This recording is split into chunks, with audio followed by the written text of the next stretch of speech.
What's up, guys? Today we're going to be reviewing Black Beacon, a new gacha game that came out just a few days ago. And honestly, I've really enjoyed this game.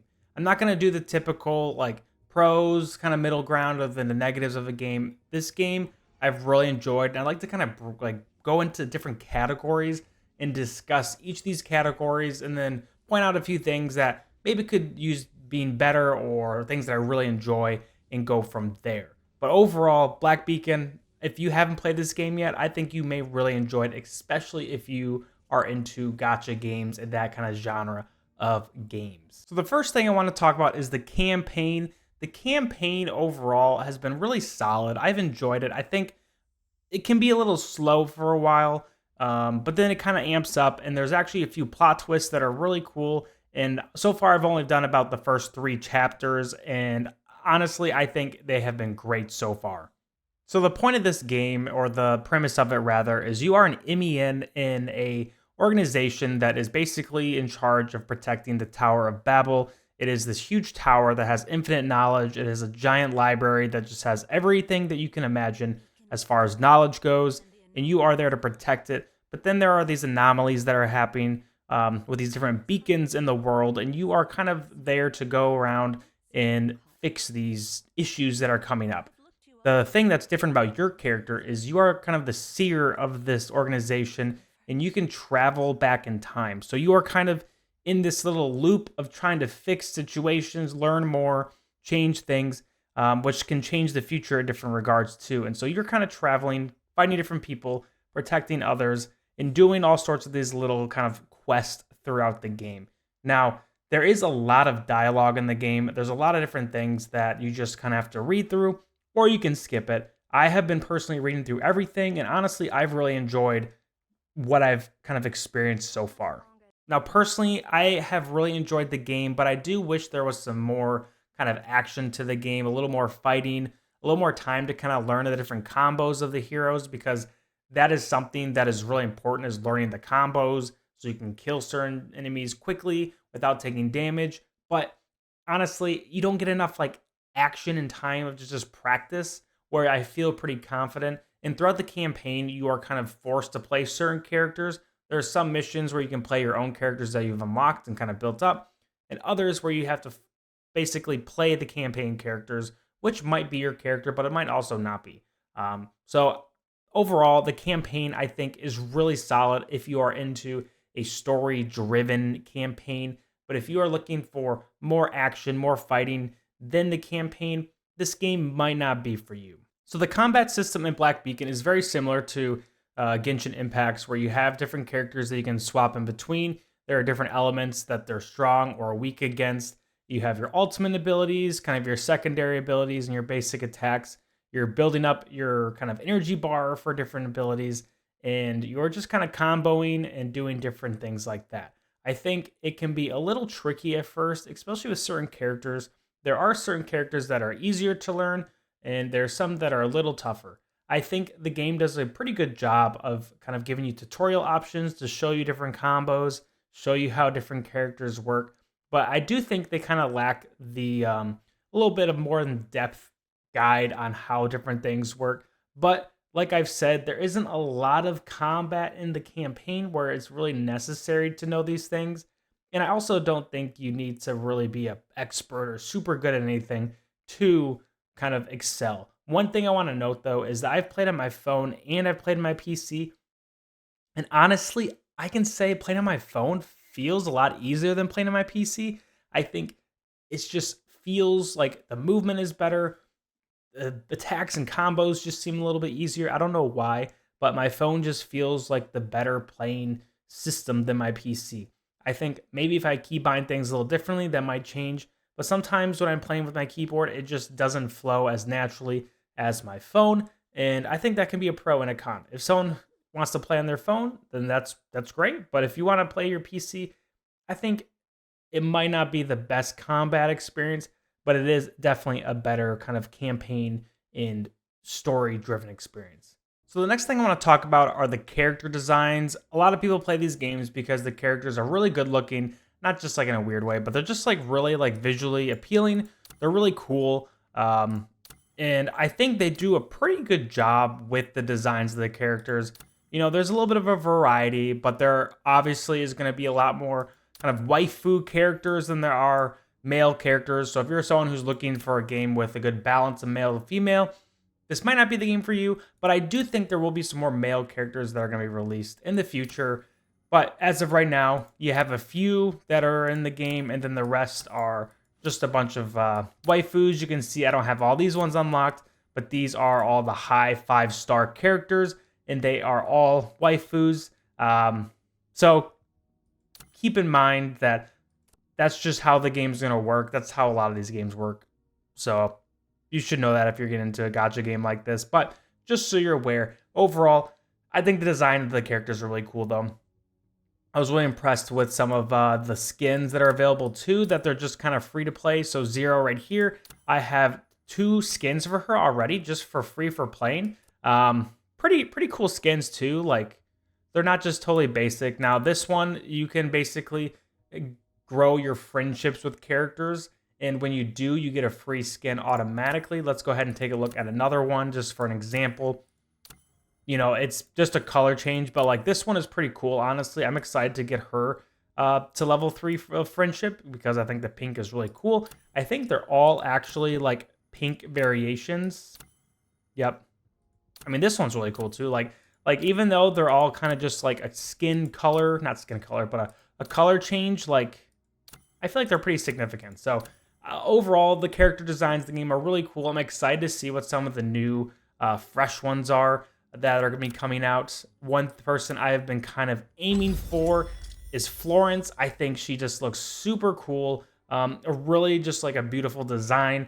I really want to get her. I haven't gotten her yet. I'm pretty close to getting a increased guarantee for her, but we'll see. But overall, I mean, look at these. These are really cool. Now, one thing to take note of as far as things you can buy, there's only one skin in the game that you can buy. This is for Viola. She is kind of like a violin player. You can see she has a violin, and her weapon is a violin stick thing. But this is the only skin that you can actually buy in the game as of right now. And then you can get a weapon skin for her as well. But that's just an FYI. Obviously, they're going to come out with more because that is going to be a big money generator, but as of right now, that's the only one that you can get. Now, the last thing I want to talk about when it comes to design of characters, just kind of looking at how you build characters out, it is very similar to other games like Honkai Star Rail, Genshin Impact, different games like that, where you basically can level up your characters, and then you get to a point where you need certain materials to break them through, and then they can move up to another level. You also have their potential that is raised or leveled up by feeding copies of them, and you can get up to 6. So definitely not the highest number. Some games you get 8, 9, 10, and it's like, how am I supposed to get 9 or 10 copies of a unit? This is like, especially when it's hard to get a single one. So that's nice. It's kind of low. 6, I think, is a good area. 5, 6, maybe even 4, in my opinion.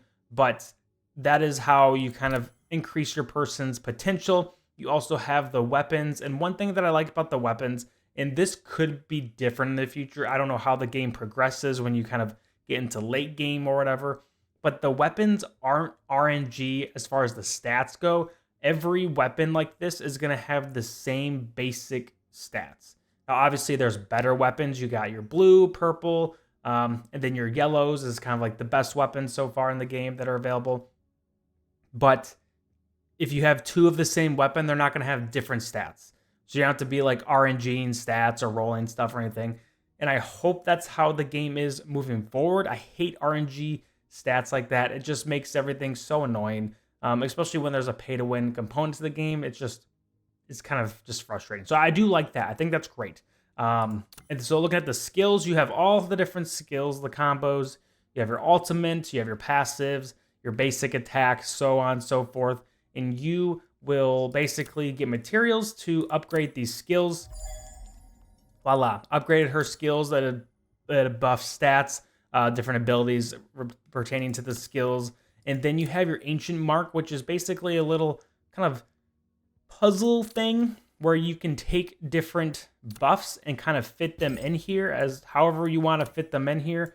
And then you can kind of make your own little fun puzzle, I guess. See how many you can squeeze in there. And then that is about it as far as the different ways of customizing and buffing your heroes. You can see here, you have different kind of like definitions of what they do. Logos is or not Logos, this isn't Logos. What is her name? Oh, it is Logos. Okay, Logos is a healer, DOT, and then there are other characters who have buff charge, shield charge, heal charge, block charge, synchro AoE, like so on and so forth. All the different like combinations of different types of heroes that kind of excel in different areas.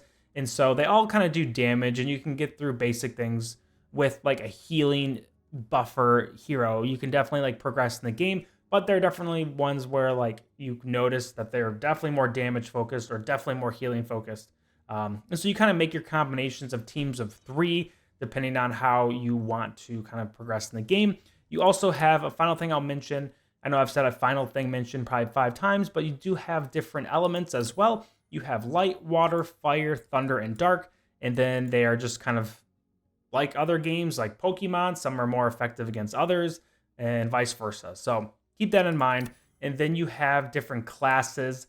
These are just a broader definition of what they are. Breaker is a support class and assisting teammates. Destruction is just going to be your big damage DPS, and then a utility is someone who's going to be providing damage or buffs. So outside your story, you have your side story. You can do different basically side stories or side missions and get more materials.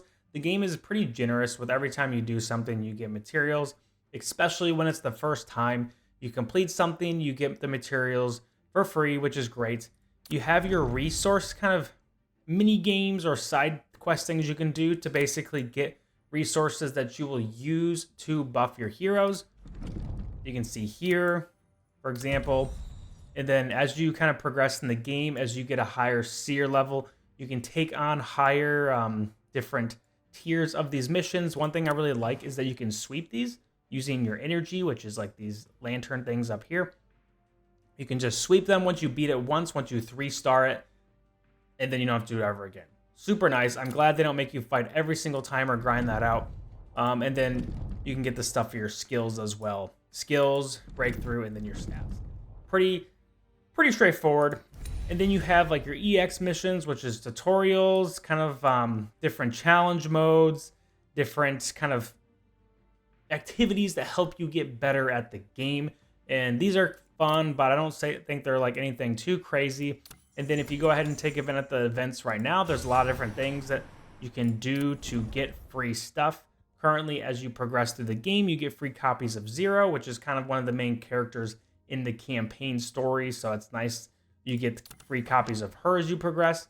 There's also just a lot of free stuff. You can see here, you can get a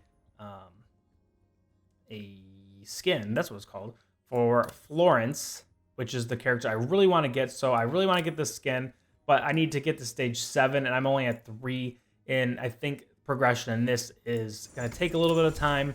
But you can see here, you just get a lot of free stuff kind of thrown at you, which I think is great. I think especially when a new game comes out and they just throw free stuff at you, kind of make you feel like you're just showering in all the resources. I love it. I think it's awesome. So the last thing I want to talk about, and for a lot of people playing these games, this is the absolute most important thing, so make sure you watch this. I'm going to talk about the gacha rates. So normal kind of pulls you can see here. Let's go ahead and look at the details of the odds. You can see a 5-star chance is 2.18. 5-star character base chance is 1%.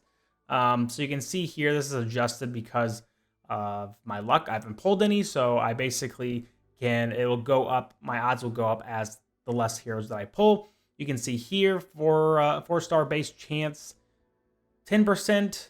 I feel like 10% is pretty good. I feel like 2%, 1% is pretty average. And then you can see you're basically getting thrown a bunch of feed crap for everything else. It's also cool because you can see your records of all your polls. You can see I've done 11 pages of polls. See, I got logos way back then. And those are all my pulls. I think it's kind of, this is actually, I don't think I've seen this before in a game. I'm not big into Honkai Star Rail or those type of games. So if this is a common thing in those games, I wouldn't know. But I think this is pretty cool to have this on here. Just, you can kind of see their luck. If you get like a really good pull, you can show people on the page. And then they do have, you know, the weapon pulls. I'm never a big fan of weapon pulls because when you're given the choice between using your keys on weapons or characters, you always want to pull for characters, even though it does feel good to get a weapon pull from time to time. That's actually good. You also have a lot of these events going up where you can basically select who you want once you get that guarantee at 70 pulls. Same, this is kind of like your one-time hero right now that's like super rare or like high-end quality hero. Ironically, she's not like the best character in the game or even like in the top 3 at this point, but I'm still going for it because I think she's really cool. And then you have her sword as well. This is the example of things that kind of annoy me, of like when you have the key to pull for the sword or the character. I'm always going to pull for the character, even though I probably need this sword because the sword looks really cool, honestly. But I just don't like when they have weapon pulls and character pulls using the same resource. I would much rather have a keys just for weapons and keys just for character summons. I think that's something that's kind of annoying in these style of games, but I get why they do that. They make you want more resources, want more keys. But as far as getting these items, they're pretty generous with giving you a lot of keys, giving you a lot of the rune shards, which you can use to buy keys and other things. Here you can see you can use some of the resources that you get in the game to buy different things. You can use your stone runes or whatever to buy keys here. There's no limit to that. You can use the lost time seals here to buy keys. There's only a limited amount you can buy every month. I've already reached that. But you can buy lots of other things too, which is really nice. And then you get these cards up here, the gold and then the regular ones, from summoning. So when you summon, you get these cards as a resource, and then you can use them to pull direct copies of heroes or get more keys. And so it's nice that you get things that can be kind of put back into summoning. A lot of gacha games like this are not that generous, so I think they are pretty generous with the amount of pulls you can get. And I feel like this is a game where if you play it for a long time, you'll get a lot of copies of heroes, you'll get a lot of resources. You can do pretty well as a free-to-play. It's not like Genshin where you have to crank a lot of money out to get the best gear, the best characters all the time. I feel like, first glance, you can get pretty good progress from being a low spender or free-to-play, which is something that I really like about this game, and I'm really excited about moving forward, especially now that I've started the game from scratch. So overall, my review of Black Beacon, I think so far it's been a really fun game for the genre of game that it is. I think it has a pretty enriching story so far. I've engaged with it. It does take a while, which I kind of wish you didn't have to sink so much time into just watching different, main story videos and chats and stuff. I wish it was a little bit quicker, but they give you the option to fast forward through that if you want, if that's not really your thing. I think the combat in the game is fun. I think it's satisfying to kind of learn combos and to get better at using the combos and switching between characters and kind of seeing how different characters interact. I think that's fun. I'm definitely not good at that at all, as you could probably see in my previous video of playing the game and me fighting units. But I think the combat is fun. I think it's engaging. I wish there was a little bit more combat for the campaign, but maybe that'll change over time. And overall, I think it's a pretty generous game when it comes to a gacha game. I think if you are someone who is a free-to-play or a low spender, this game can feel really generous and good if you're just kind of playing it daily for a few hours. It's on your phone, it's on PC, it's on tablet. You can play it wherever you go if you want, if you're sitting on a bus or just kind of chilling at work during your lunch break. It's a game that's pretty easy to play overall. Black Beacon is a really solid game that I would recommend to most people, especially those of you who are into this genre of game. But that is my review for Black Beacon. I don't have a lot of negatives to say about the game yet. Maybe I'll make another video as I kind of continue to progress in the game. But as of right now, I highly recommend playing Black Beacon. Thank you guys for watching. As always, if you like this video, make sure you sub and like this video below. And as always, I hope you have a great day. Thanks.